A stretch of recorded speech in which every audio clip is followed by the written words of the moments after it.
עכו היא אחת מערי הנמל העתיקות בעולם. עיר רב-גונית שיש לה היסטוריה ארוכה ומפוארת, מאז ימי ממלכות ישראל והממלכה הצלבנית. עיר עות'מאנית ומנדטורית. בציורו המפורסם של דייוויד רוברטס משנת 1839, המצור על עכו, ניתן לראות את יופיו של החוף החולי הנרחב, משאת נפשו של כל חובב טבע ונוף. מיקומה של העיר על חצי אי טבעי לחוף מפרץ מוגן, עושה אותה לעיר שיש לה פוטנציאל תיירותי ברמה בינלאומית, כמו ערי חוף ים תיכוניות רבות. מאז הקמת המדינה ועד היום, הלך ונעלם חופה היפהפה של עכו, המוכר מאותו ציור היסטורי, עקב בנייה לא מבוקרת של גופים שונים. בית הספר לקציני ים עכו תפס רצועת חוף באורך 430 מטרים, ובכך חסם את הגישה לציבור וניתק את העיר העתיקה מהחוף הדרומי. יזמים פרטיים הקימו מבנים על חוף הים, אך הבנייה והתחזוקה בחוף הן ברמה ירודה ובמצב של הזנחה. אזור הכניסה לעיר מדרום, שער העיר, אינו ייצוגי ואינו מוסדר כיאה לעיר תיירותית. שמורת נחל הנעמן מנותקת מהעיר.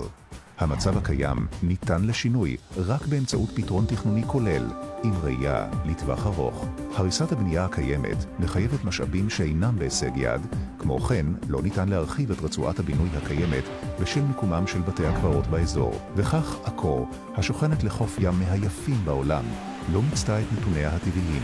חופה הדרומי הפך לחצר האחורית של עכו, והקשר בין תושבי העיר לים נותק. כפועל יוצא של מדיניות הממשלה ומנהל מקרקעי ישראל, הושקעו מאמצים והוקצו משאבים רבים לאורך השנים ביצירת תוכנית כוללת לפיתוח החוף הדרומי של עכו ופתיחתו לכלל הציבור. המנהל יזם וביצע תכנון קפדני בין 5 שנים, שכלל בחינת 6 אלטרנטיבות תכנוניות ובדיקות הפוטנציאל במקום, ובהר מעבר לכל ספק כי הסביבה הימית לא תיפגע מהוצאת התוכנית אל הפועל. בשלבי התכנון שולבו יועץ ימי, המעבדה הימית וולינגפורד מבריטניה ויועצי איכות סביבה. בוצעו סקרים מדעיים ונעשו 3 בדיקות התכנות כלכלית במהלך התקופה, וכן נערך סקר מקיף לבחינת ההשפעה על הסביבה, אשר שותפו בו ביולוגים ימיים ויועצי איכות סביבה ימיים. כיום מציג מנהל מקרקעי ישראל תוכנית פיתוח ייחודית בעלת אופי תיירותי מובהק, שתפקידה החזרת עטרה ליושנה כדי להציב את עכו בקנה אחד עם שאר ערי התיירות באגן הים התיכון. התוכנית כוללת יצירת שלוחה דרומית לעיר העתיקה באמצעות סלילה של טיילת רחבה להולכי רגל ומכוניות באורך 1,300 מטרים. הטיילת תאפשר רצף תנועה מן העיר העתיקה ולכל אורך החוף.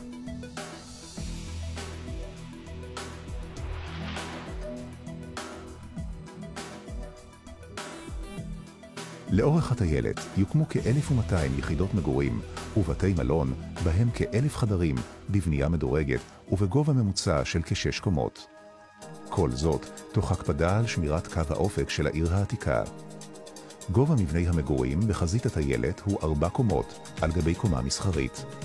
חזית המבנים המסחרית בקומת הקרקע תכלול בתי קפה, מסעדות וחנויות לתיירים כמו בערי הנמל המובילות באגן הים התיכון.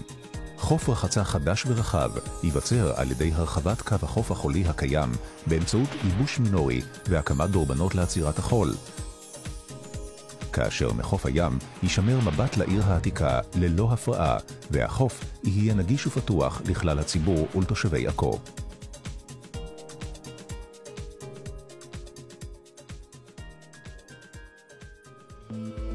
תיבנה מעגנה לכ-300 סירות במקום שבו היה בעבר הנמל העתיק של עכו. מעגנה זו תהווה אטרקציה למשיכת תיירים ובעלי יכטות מהארץ ומהעולם.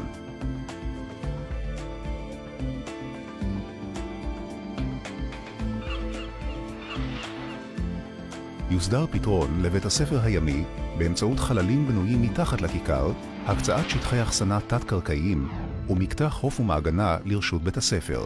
כל זאת באמצעות חיבור טיילת חוף הים החדשה בשילוב עם טיילת עץ נוספת שתיבנה לאורך חומת הים של העיר העתיקה. טיילת העץ תחבר את תנועת הולכי הרגל מחוף הסוסים לנמל הדייגים. טיילת שלישית להולכי רגל ברוחב 20 מטרים תחבר את טיילת חוף הים אל גני רדואן, וכך ייווצר מרחב תיירותי יוצא דופן שיכלול את העיר העתיקה, טיילת חוף הים, כיכר החומות, המעגנה וגני רדואן. בעורף התוכנית מתוכנן מרכז משרדים ותעסוקה בשטח של כ-30,000 מטרים רבועים, היוצר חזית חדשה ומרשימה בכניסה לעכו, השער הדרומי, הנפתח אל הים ואל חוף רחצה חולי באורך של יותר מקילומטר, לחולל דרכי גישה חדשות ונוחות תוך יצירת ציר נופי מגני רדואן אל העיר העתיקה ומבט פתוח למגדלור, תוך פתיחת צירים רוחביים מהעיר אל הים.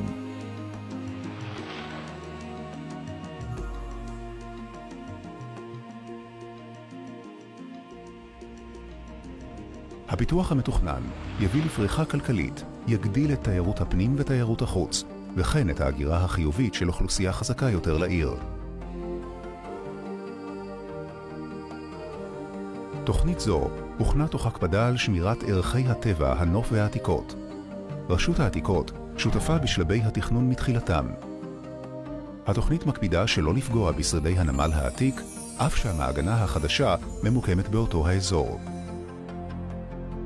במהלך התכנון הכריזה אונסקו על העיר העתיקה של עכו אתר מורשת עולמית. יודגש כי מפלס טיילת הים והכיכר העירונית החדשה בגובה 4 מטרים הינם במפלס זהה למפלס סף שער הסוסים בחומת העיר העתיקה, כך שאינם פוגעים בחזית החומה ועונים לדרישות אונסקו. מבנה מלאכה מכוער באורך של כ100 מטרים בחוף הסוסים, השייך לבית הספר לקציני ים, יסולק ממקומו במסגרת התוכנית. כאמור, המעבדה הימית מאנגליה, וולינגפורד, ששירותיה נזכרו לבדיקת העבודות הימיות ותכנונן, בדקה את הזרמים בים ובנתה מודל ימי של כל התוכנית, ובו נבחנו היתכנות הבנייה, זרמי החול, עמידות החוף החולי והמעגנה. הקמת הפרויקט כולו תימשך מספר שנים ותיעשה בשלבים. עלות הקמת המבנים הימיים, המעגנה, החוף והטיילת היא כ-500 מיליון שקלים. המימון יעשה באמצעות שיווק המגרשים לבניינים ולמלונות במיזם האטרקטיבי, המהווה פריצת דרך תכנונית. בכדי להגשים חזון תכנוני זה, יש לקבל כיום החלטה אמיצה למען העיר עכו ולמען עתיד האזור כולו, ולאפשר הסדרה של קו החוף על ידי ייבוש מינורי בקנה מידה המקובל בכל העולם.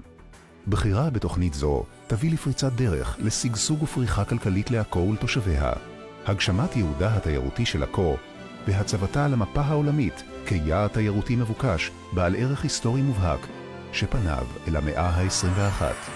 השקעה נכונה בעתיד חדש לעכו הינה השקעה בעתיד ישראל.